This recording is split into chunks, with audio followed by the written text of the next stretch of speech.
Okay. The first thing is this fragmentation of the customer journey. So, and that's why I believe that, things like lead management are absolutely critical. I do believe it. A second trend is people talk about diversity, equity, and inclusion. It's really pretty simple.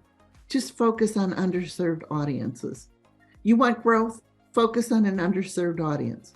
Make sure your insights are sound, but I think you're going to see more and more work done there.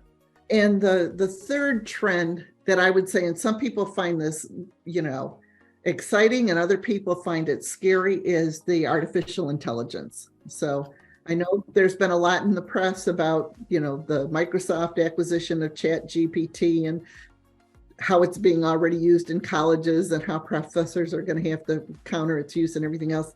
But I really think that with the evolution of AI, as fast as it's going, there are some things that you can counter or that AI hasn't been able to get to yet that need to be enhanced. And that is creating emotion, like I talked about with that Mont Blanc campaign. Okay. You're not going to get that out of a AI. And so context, the environment that you're in, as well as emotion, are going to be really, really critical. And it's a little bit like, I know that I've lived in a foreign country and had to speak another language. One of the things that I learned really quickly was how much you miss from your own language, because you can know another language and you can speak it to be able to communicate, but you don't have all of the richness that you have with your native tongue. You don't have the double entendres. You miss the humor, the double meanings, the thing, all those things.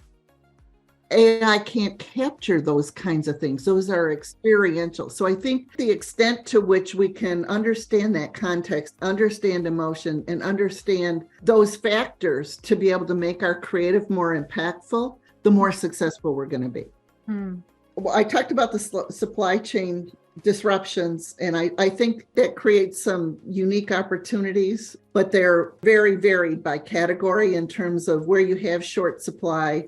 What are the kinds of things you can do? You can create a lead management. You can create a follow-up system to be able to nurture that business going forward. There's a number of things that could be done that just aren't being done at the moment.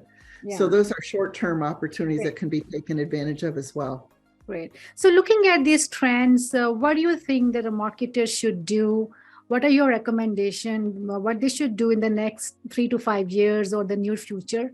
Again, underserved markets, focus on underserved markets, get your basic metrics right, create transparency on the kind of impact that you're going to have, and make sure your finance organization is on board. And then make sure that you have both long and short-term measures there, and make sure your brand stands for something and you're able to connect with consumers at an emotional level that is significant to increase your impact.